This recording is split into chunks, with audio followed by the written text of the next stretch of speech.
Shalom Bapak Ibu Saudara yang dikasihi Tuhan. Sukacita kemenangan melingkupi setiap kita lagi pada hari ini. Kita percaya ketika kita datang menyembah bersama-sama dan berdoa kepada Tuhan, terobosan sedang terjadi. Mari Bapak Ibu Saudara kita angkat tangan kita. Mari kita naikkan mazmur kita, doa-doa kita kepada Tuhan.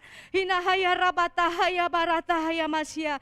Hinahaya ralabashikia ralataka.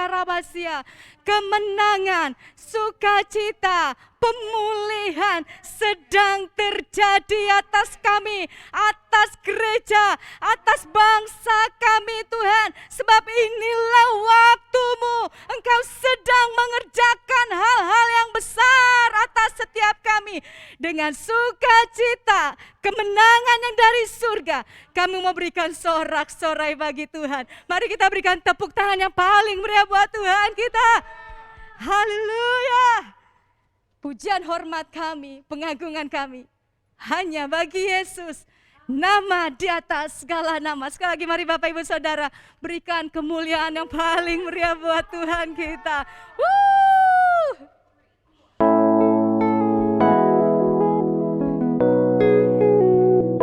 Nama yang besar, nama yang ajaib, hanya nama Yesus.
Engkau yang memberkati kami.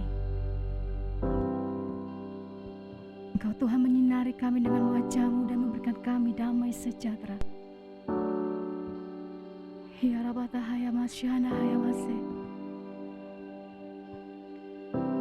Syakarata Hayarabo Yarabo Syakaramasya.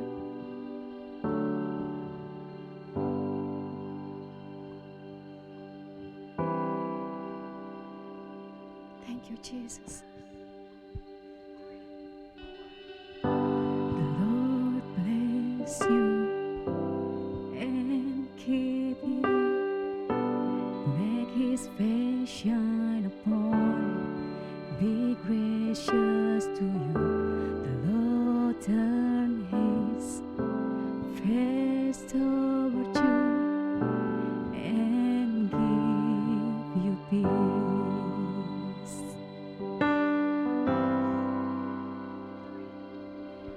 The Lord bless you and keep you. Make His face shine upon you. Be gracious to you. The Lord turn His face toward you and give you peace.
Thank you, Jesus, Lord.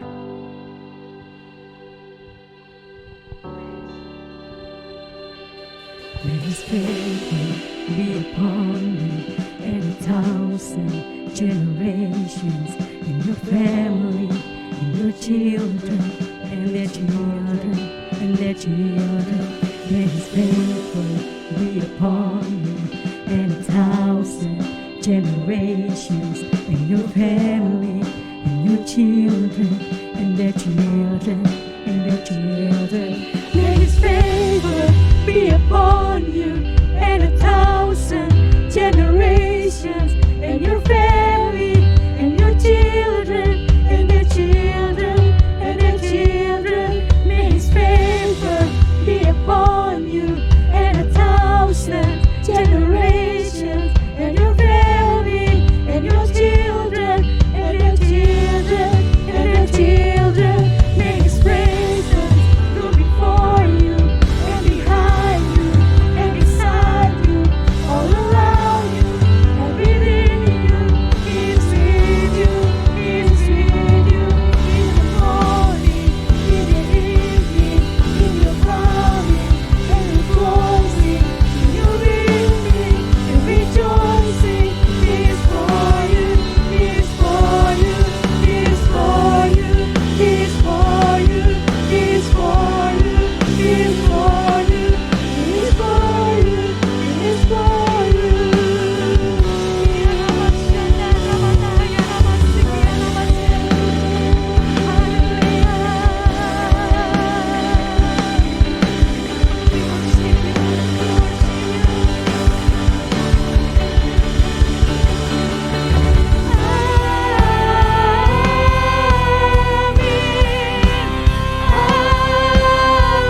Shalom Bapak Ibu yang dikasihi Tuhan. Shalom anak-anak muda. Kami berkatakan bahwa Tuhan yang sudah menuntun kita melewati hari-hari ini, maka Tuhan juga yang akan memberkati kita di hari yang akan datang. Mari kita dengarkan firman Tuhan tentang deklarasi iman. Kita percaya hidup kita, gereja kita, Tuhan pasti berkati. Karena itu mari kita deklarasikan. Sebelumnya kita berdoa. Bapa kami dalam surga, kami sangat percaya hidup kami hari-hari ini semua itu berdasarkan anugerah Tuhan. Kami sehat, kami kuat, kami diberkati, semua karena anugerah Tuhan. Itu sebabnya mata rohani kami melihat hari-hari kami ke depan adalah hari-hari penuh dengan terobosan, mujizat, dan kami mau katakan hidup kami berada di dalam jalur berkatnya Tuhan. Urapi hamba-Mu, baik juga yang mendengarkan, agar Roh Kudus menerjemahkannya. Dalam Yesus kami berdoa. Amin. Bapak Ibu yang dikasihi dalam Tuhan Yesus Kristus, ini waktunya kita bangkitkan semangat kita, iman kita, lewat perkataan-perkataan yang rohani. Karena kita tahu hidup ini sulit, tetapi Tuhan mampu memberkati kita. Itu sebabnya kembali pada hari ini saya ingin mengajak kita, deklarasikanlah imanmu setiap hari, setiap bangun pagi, malam hari. Mari deklarasikan. Matius 16 ayat 16. Maka jawab Simon Petrus, engkau adalah Mesias, anak Allah yang hidup. Kata-kata ini adalah deklarasi yang luar biasa. Dia mampu memperkatakan kalimat yang penuh kuasa ini. Tuhan adalah Mesias, anak Allah yang hidup. Kata Mesias dan kata anak Allah ini berbicara tentang pengakuan ketuhanan daripada Kristus. Tahukah Bapak Ibu bahwa kata-kata itu memiliki kuasa baik di masa yang sekarang maupun untuk masa yang akan datang. Setiap kali kita mengucapkan sesuatu, entah itu perkataan baik, buruk, kita sedang memberikan roh kepada apa yang sedang kita perkatakan itu. Terlalu banyak orang mengucapkan hal-hal negatif tentang dirinya sendiri, tentang keluarganya, tentang masa depannya. Namun dia juga masih berharap untuk hal-hal yang luar biasa dia capai, baik dalam kehidupan pribadi, keluarga, bahkan dalam pelayanan. Berapa banyak orang berkata, sulit aku untuk berhasil. Kondisi penyakitku telah menghancurkanku. Bisnis ini terlalu lamban, sehingga kecil kemungkinan berhasil. Atau mungkin kita berkata, pada masa ini kan lagi pandemi. Ya syukur deh kalau saya masih sehat. Ini semua ucapan-ucapan yang sangat keliru. Apakah kalau saudara sakit, lalu saudara akan mengalami kesialan? Atau di sekitarmu sedang mengalami sakit flu, lalu engkau pasti tertular? Tapi perkataanmu itu juga berdampak. Kalau engkau berkata lagi musim pandemi, ya mungkin aku akan kena, ya itu akan terjadi. Oleh karena itu, apa yang harus saudara dan saya lakukan? Mari kita belajar seperti Amsal 1 ayat 31. Alkitab berkata, kita akan memakan buah dari perkataan kita. Kalau begitu, perkatakan bahwa hidupmu, keluargamu, gerejamu punya masa depan. Berapa banyak para pelayan Tuhan, para pemusik, penyanyi, pengkhotbah, menjadikan pelayanan itu sebagai ritual biasa. Mereka tidak menghidupi apa yang sedang diperkatakan. Saya selalu mendorong tim praise and worship. Saya mendorong untuk para si pengkhotbah bahwa apa yang kita ucapkan itu suatu kelak kita akan menerima buah perkataan kita. Oleh karena itu, ketika kita menggunakan altar, perkatakanlah perkataan nubuatan masa depan. Jangan sampai mimbar menjadi memperkatakan perkataan yang kosong, sehingga iman jemaat tidak mengalami terobosan. Kita juga tidak mengalami perubahan. Kita selalu memperkatakan kekurangan, tetapi sayangnya mengharapkan kelimpahan. Ada orang kalau diingatkan tentang memberi kepada Tuhan, lalu dia menjawab, bagaimana saya bisa memberi, saya ini kekurangan. Apa yang kau katakan itulah yang akan kau alami besok. Kalau engkau selalu berkata kekurangan, besok engkau pasti kekurangan. Mustahil saudara mengalami kelimpahan kalau ucapanmu masih berkata kekurangan. Kalau orang berkata, mari kita melayani Tuhan, lalu kau katakan, aduh saya ini takut musim pandemi. Lah itu yang terjadi atas hidup kita. Ketakutanmu itu akan mendatangimu. Satu kali saya membaca sebuah kisah tentang seorang juara yang 21 kali juara secara terus menerus. Dia adalah seorang atlet lari. Tetapi kali ini dia punya masalah yang berdampak di dalam sikap dia menghadapi teman-teman yang ada di arena pertandingan itu. Lalu ketika dia berlari, dia menoleh ke samping, ternyata ada seorang yang mulai lari dengan cepat. Lalu sejak itu dia mulai berpikir bahwa dia akan mengalami kekalahan. Dan betul, pada saat itulah permulaan dia kalah dari seseorang tersebut. Dan 15 kali pertandingan berikutnya bersama dengan orang itu, 16 kali orang itu mencapai kemenangan. Artinya yang hari itu dan 15 pertandingan berikutnya, yang tadinya dia seorang mentalitas juara, tetapi karena ucapannya dia berubah menjadi mentalitas pecundang. Demikian juga di dalam kehidupan kita bergereja. Ketika belum pandemi, berapa full powernya kita berbicara di altar, di kelompok-kelompok komsel, lalu di tengah-tengah keluarga. Tetapi ketika pandemi datang, sisanya nyaris tidak nampak. Kita menjadi pesimis, kita menjadi takut. Yang biasa kita selalu rutin memberikan persembahan, selalu rutin memberikan perpuluhan, tapi sekarang kita sudah dibisikkan oleh suara-suara yang tidak jelas. Hati-hati, ini musim susah, ini musim penyakit. Awas loh kalau uangmu nggak ada. Sejak itulah fisikmu mulai digrogoti oleh kejiwaanmu. Engkau akan mengalami penurunan secara kesehatan. Karena engkau sudah dikuasai perkataan-perkataan yang menakutkan.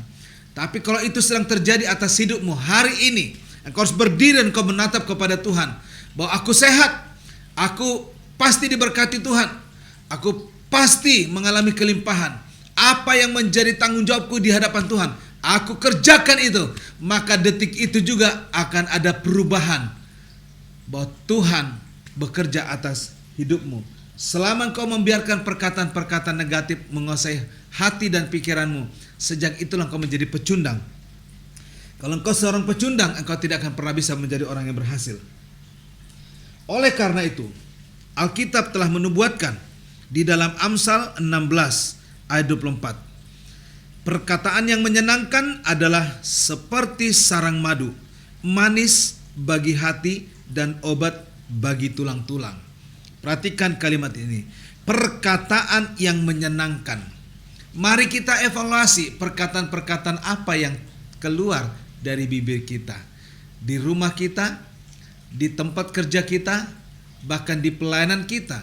Apakah perkataan-perkataan yang keluar adalah perkataan seperti yang membawa dampak kesembuhan bagi orang lain? Sebab itu perkatakanlah perkataan yang menyenangkan. Kalau engkau sebagai pemimpin komsel, ucapkanlah perkataan-perkataan yang menyenangkan. Jangan terlalu senang mengembangkan perkataan-perkataan yang mengkhawatirkan atau perkataan-perkataan yang bersifat sindiran. Perkatakanlah perkataan-perkataan yang menyenangkan. Ya. Saya mendengar dari seorang dokter di masa-masa pandemi ini, mari kita usahakan hidup kita senang, hidup kita bahagia. Dengan demikian imunitas tubuh kita akan bertambah. Artinya hidup ini singkat. Mengapa kita terlalu senang memperkatakan hal-hal yang tidak menyenangkan? Karena itu akan merugikan masa depan kita. Kondisi seseorang barangkali bisa saja naik dan turun. Bisa saja ucapan-ucapan kita membakar dan menggelora. Sebagai orang percaya, pilihlah perkataan apa yang harus kita ucapkan. Jangan berikan kesempatan untuk ucapan-ucapan yang mematahkan, ucapan-ucapan yang memberikan pesimisme. Tapi mari katakan sesuatu yang membangkitkan. Misalkan, katakanlah dalam diri kita, aku sehat, aku hidup dalam kemurahan, aku pasti mengalami kelimpahan. Jangan berkata, aduh bagaimana kesehatanku, atau berkata, kok hidupku sial, atau kita ucapkan, kok hidupku melarat, anak-anakku kok seperti ini. Mari pertimbangkan kata-katamu, perkataan yang mana kita ucapkan. Tetapi melalui firman Tuhan ini, perkatakanlah perkataan yang menyenangkan. Mari kita evaluasi, apakah perkataanmu menyenangkan? Dimulai dari keluarga kita. Apakah keluargamu bahagia mendengar ucapanmu? Apakah lingkunganmu, pelayananmu bahagia mendengarkan pesan-pesan rohanimu? Jika kita bangun pagi-pagi, lalu kita mulai bosan atas hidup kita, maka hari-harimu sedang menuju ke hal buruk. Kalau engkau bekerja, mampukah kau tertawa untuk melihat hari kerjamu? Sadarilah ketika kita punya masalah, perkatakanlah kata-kata ini. Aku tahu bila satu pintu ini tertutup, maka Tuhan akan memberikan pintu yang lain untuk aku bisa keluar dari krisisku. Aku tahu ini membahayakan, tetapi aku percaya Tuhan akan membuka keuntungan bagiku. Aku tahu aku pasti keluar dari keadaan ini untuk keadaan yang lebih baik. Bapak Ibu Saudara dikasih dalam Tuhan Yesus, pilihlah perkataan yang menyenangkan. Kemudian, milikilah hal-hal kemenangan. Seperti kata-kata ini, aku diberkati, aku sehat, aku kuat, aku berharga, aku berbakat. Ucapkan itu di rumah kita. Kita diberkati, kita sehat, kita kuat, kita berharga, kita ini berbakat. Nah, ini adalah ucapan-ucapan kemenangan yang saudara alami. Saudara dikasih dalam Tuhan Yesus Kristus, apa yang terjadi bila kita memiliki kisah-kisah kemenangan ini? Maka apa yang kau perkatakan berulang-ulang itu akan menjadi pengalamanmu. Kalau engkau sakit, engkau akan semakin baik. Ketika engkau sakit, katakan aku sehat, aku pasti sembuh. Maka proses itu sedang menuju kepada kesembuhanmu. Tetapi apabila kau sakit, lalu kau berkata, jangan-jangan aku mati, itu juga yang sedang berproses. Perkataanmu itu adalah arah prosesnya. Oleh karena itu, marilah kita membicarakan hal-hal kemenangan di dalam hidup kita. Berikutnya, jangan suka berbicara tentang masalah. Masalah itu bukan untuk dibicarakan, tapi masalah itu untuk diselesaikan. Sebaliknya, bicarakanlah tentang penyelesaian atau jalan keluarnya. Berapa banyak anak jadi stres karena ada hal yang sangat remeh-temeh menjadi persoalan besar bagi orang tua. Sehingga si anak merasa tidak sinkron dalam cara berpikir. Berapa banyak kita hal-hal yang remeh kita anggap sangat penting di dalam gereja, tetapi hal yang penting kita nggak anggap penting. Karena itu, Yoel 3 ayat 10, 2 Korintus 12 ayat 9. Biarkanlah orang yang lemah ini berkata, aku kuat. Saudara, di tengah-tengah Anda sedang mengalami situasi ini, ada sebuah lagu dengan judul Give Thanks. Saudara, masuk dalam referennya itu sangat menarik. Ya. And now let the weak say I am strong. Ya. Yang lemah ini aku berkata, tapi lihat kalimat berikutnya. Karena semua yang Tuhan telah perbuat bagiku. Bukan karena engkau perbuat, tapi Kristus berkarya atas hidupmu. Ini sangat penting sekali. Biarkanlah orang yang lemah ini berkata, aku kuat. Beberapa kalimat yang bisa kita perhatikan. Biarlah orang yang lemah berbicara tentang kelemahan mereka, atau biarlah orang lemah mengeluh tentang kelemahan mereka. Tidak, pada dasarnya yang dikatakan adalah biarlah orang yang lemah mengatakan yang cukup berlawanan dengan apa yang mereka rasakan. Ketika kau sakit, jangan kembangkan perkataan, aduh sakit sekali, mati aku karena sakit ini. Tapi sebaliknya, mari katakan, ketika kau sakit, pasti aku sembuh, aku semakin baik, pasti aku lebih baik lagi. Ketika kita sedang terpuruk ekonomi, jangan pernah berkata, aduh mati aku karena kondisiku seperti ini. Tapi mulailah perkatakan, hidupku pasti mengalami jalan keluar dari Tuhan. Pasti keuanganku diberkati oleh Tuhan. Pasti masa depan kami mengalami kelimpahan. Mari ucapkan kata-kata yang memberikan engkau kuat. Kalau lingkunganmu tidak memberikan engkau perkataan yang kuat, tinggalkan komunitas itu. Karena itu, mari kita sebagai warga gereja GKRI Haleluya, jangan biasakan perkataan-perkataan yang melemahkan. Mari perkatakan perkataan yang menguatkan. Kalau ada suami dan istri yang sedang mengikuti ibadah ini bersama-sama, mari setelah ibadah nih, evaluasi perkataan kalian. Apakah perkataan di antara suami istri menguatkan atau justru melemahkan? Kalau salah satu suka berbicara melemahkan, mari konseling pasanganmu. Katakan hari ini stop berbicara itu. Kita harus memberikan perkataan-perkataan yang menghidupkan. Poin yang kedua, apa yang harus kita lakukan? Yang pertama adalah aktifkan iman kita. Seperti Petrus berkata, engkau adalah Mesias. Inilah perkataan iman. Dia menunjuk kepada pribadi Yesus. Tuhan Yesus adalah Mesias yang diurapi. Tuhan Yesus adalah anak Allah yang hidup. Kalau saudara mampu memperkatakan itu dari hatimu yang paling dalam, maka pada detik itulah jiwamu mengalami pemulihan. Ucapkanlah beberapa deklarasi ini sebagai contoh. Aku menyatakan berkat-berkat Tuhan yang luar biasa atas kehidupanku. Aku menyaksikan sambutan kebaikan Tuhan. Suatu peningkatan meluas yang tiba-tiba terjadi. Aku akan mengalami kelimpahan yang melampaui batas dari kemurahan Tuhan. Itu akan menaikkan ke suatu tingkat yang lebih daripada yang kuimpikan. Berkat-berkat yang luar biasa sedang mendatangi aku. Inilah pernyataanku. Mari keluarga, berbicaralah di rumah seperti itu. Tulislah di pintu rumahmu ucapan-ucapan itu, supaya setiap orang keluar dari rumahmu, dia mengucapkan kalimat deklarasi ini. Yang kedua, aku menyatakan bahwa aku akan mengalami kesetiaan Tuhan.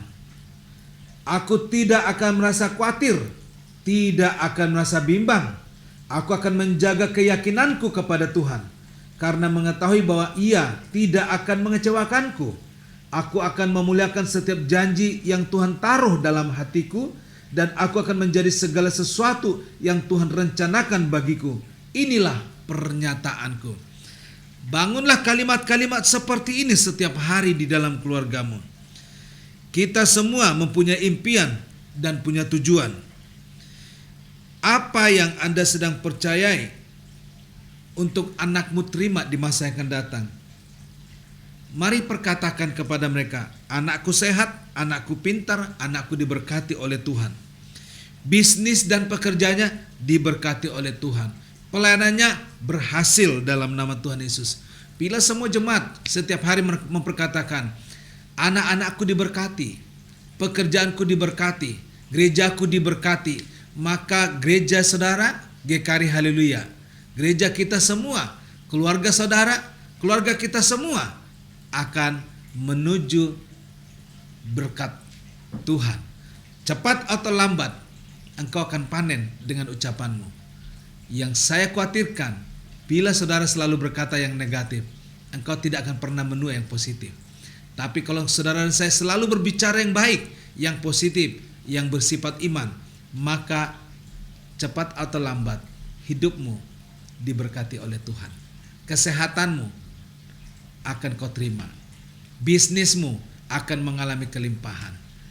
Dan akhir kata, singkirkan hal-hal yang negatif, baik pikiran, baik perkataan. Sebaliknya ucapkan perkataan-perkataan yang baik, perkataan-perkataan positif, dan perkataan-perkataan iman. Sebab buah dari perkataanmu engkau pasti terima. Oleh karena itu, Tuhan Yesus memberkati saudara di saat-saat mendeklarasikan imanmu.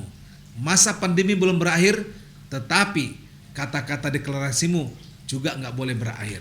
Teruslah deklarasikan sampai saudara menuai dari perkataanmu. Tuhan Yesus memberkati. Shalom. Mari kita berdoa. Bapa kami dalam surga, Allah yang kami sembah di dalam Yesus, Tuhan yang hidup, Tuhan yang tidak pernah tertidur, Tuhan yang melihat kondisi kami, kesehatan kami, ekonomi kami, masa depan kami, gereja kami di tempat ini. Kami mau deklarasikan bahwa keluarga kami, anak-anak kami, gereja kami punya masa depan yang gilang gemilang. Karena kami tahu kami dibawa kepada visi untuk memberkati bangsa-bangsa. Kami mau katakan adalah wajar jemaat ini diberkati oleh Tuhan, karena Tuhan sedang memakai mereka untuk menjadi berkat bagi bangsa-bangsa. Kiranya kasih anugerah yang dari surga memenuhi setiap hati kami oleh kuasa Roh Kudus, melalui pertolongan anaknya yang kudus, memberkati hidup kami, kesehatan kami, masa depan kami. Di dalam nama Yesus kami terima berkat-Mu. Amin. Puji Tuhan. Bapak Ibu saudara yang dikasihi Tuhan, tetaplah deklarasikan kata-kata imanmu, sebab kita sedang berjalan ke arah Tuhan memberkati kita. Jangan tawar hati. Ada tekanan, ada kesulitan, lakukan lagi perkataan iman. Tuhan Yesus memberkati. Shalom.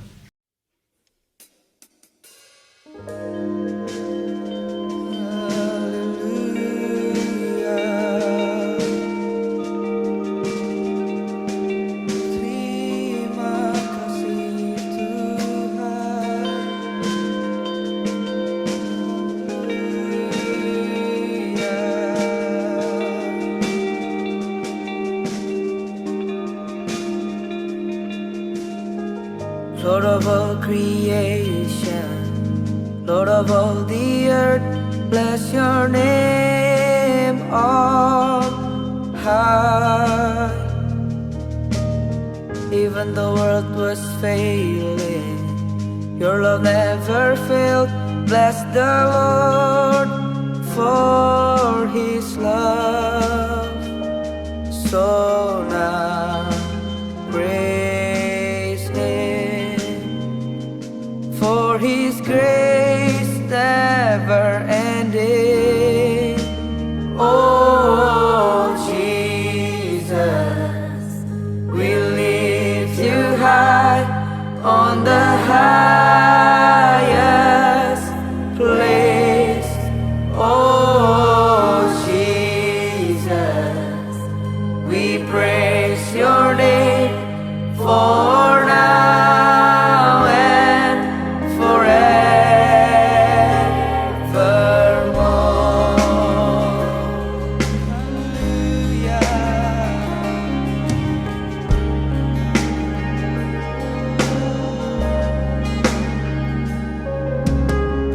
Lord of all creation, Lord of all the earth, bless your name on high. Even the world was failing, your love never failed. Bless the Lord for His love.